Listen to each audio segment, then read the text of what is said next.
Hi everyone! Hello everyone! So, I'm back. Ang tagal kong hindi gumawa ng video.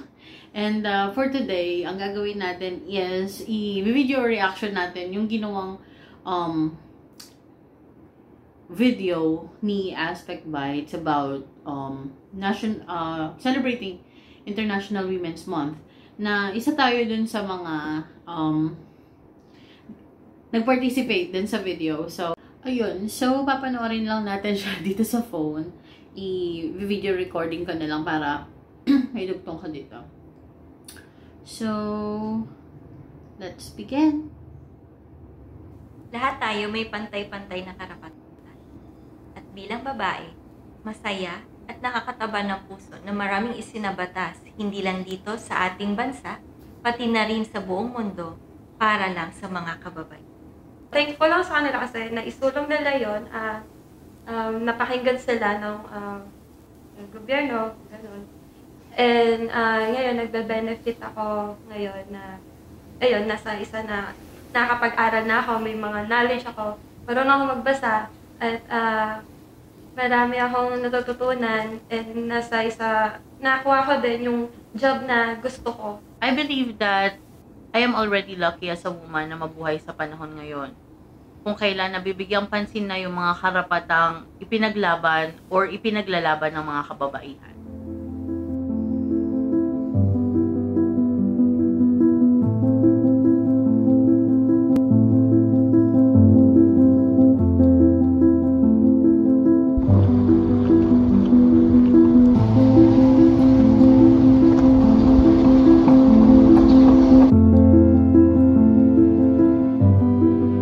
Ako si Christine. You can call me Nick. Isa akong telemarketer, isang leader, at isa akong babae. Ako si Erica, isa akong website developer. Ako si Jerina Janapus, isa akong virtual assistant. Kami ay babae. I'm Mara Carlin Pamela Cura, and you can call me Mara. I'm a registered nurse here in the Philippines and in the US, and entrepreneur, and a fan girl. Plus, isa akong babae.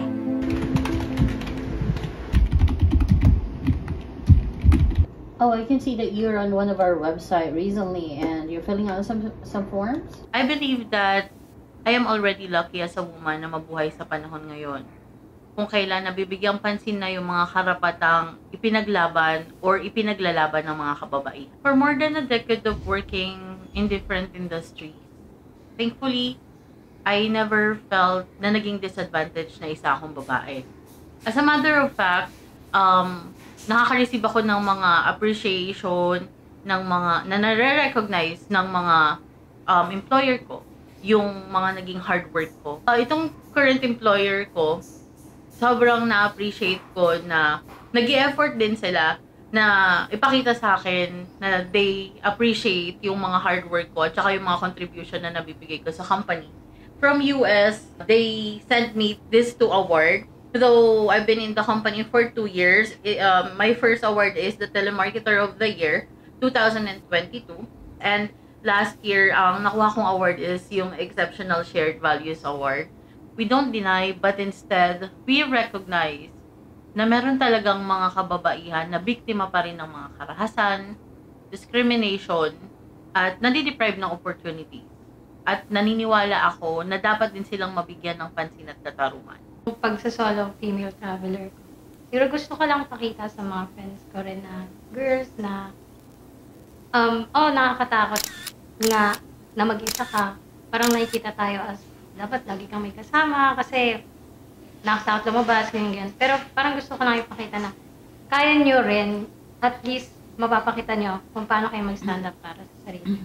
And yun nga na, malayo rin yung mararating nyo kahit mag-isa. Sobrang halaga ng may International Women's Month. Lalo na sa mga batang babae. Kasi ako growing up, may mga textbooks na parang may expected na sa gender roles. I think hindi dapat siya ganun kasi pwede naman, hindi siya dapat tignan based on gender. Sa akin siguro, moral boost siya para sa mga babae ngayon, and then appreciation para sa mga babae in the past na lumaban para magkaroon tayo ng mga rights, mga women rights, kung ano man yung nabe-benefit namin ngayon. Mahalagang ipinagdiriwang ang International Women's Month dahil dito natututukan ang mga tagumpay at kontribusyon ng mga kababaihan sa lahat ng aspeto ng lipunan, kabilang na ang sa politika, ekonomiya, kultura, sining, agham at iba pa. Na ibabahagi din sa mga ganitong pagkakataon ang mga pwedeng makuhang inspirasyon at determinasyon para lalong makapagpataas ng pagpapahalaga sa mga kababaihan. Gayon din, mas nabibigyang atensyon ang iba't ibang issue na kinakaharap ng mga kababaihan tulad ng reproductive health, equality sa trabaho, karahasan laban sa kababaihan at iba pa. Panghuli, lagi nating tatandaan, walang limitasyon sa kaya nating gawin. Basta gusto, laging may paraan. Aside from appreciating and empowering women, I believe that celebration of International Women's Month is also a reminder. Pinapaalala sa atin na sa panahon ngayon ay kinikilala na ang karapatan at kalayaan ng mga kababaihan. So let's take this opportunity to exercise our rights and prove our strength. Yeah, that's it. So, ayun siya. Ayun siya. Let me just exit this one out para mawala siya sa frame natin. Ayun. So, kita nyo naman. Paano kasi to? Parang reaction video ko siya dun sa output in general. Kasi, kung makikita niyo parang ang daming kong appearance doon sa video. First time natin maging artista, no? Sa national ang tawag dito, celebration pa ng International Women's Month.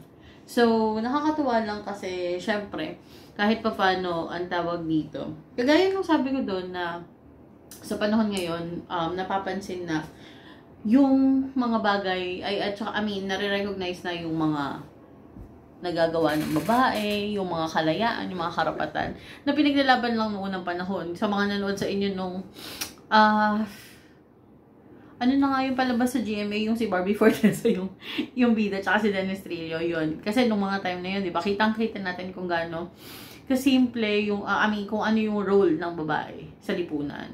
So talagang, literal na housewife, yung mga ganun, parang hindi nakakapag-aral, kasi talagang ang role is para mag-alaga ng pamilya at saka gumawa ng mga gawaing bahay, which is ang laki-laki na nung difference kung ano yung meron nun at saka ngayon. So yun lang, actually ang ini-react ko lang dun is kung paano ba talaga yung naging itsura ko dun sa actual na video, kasi sinushoot nga yun, tapos parang hindi naman tayo artista, hindi tayo dumaan sa mga workshop na parang maging ganun ka komportable sa camera.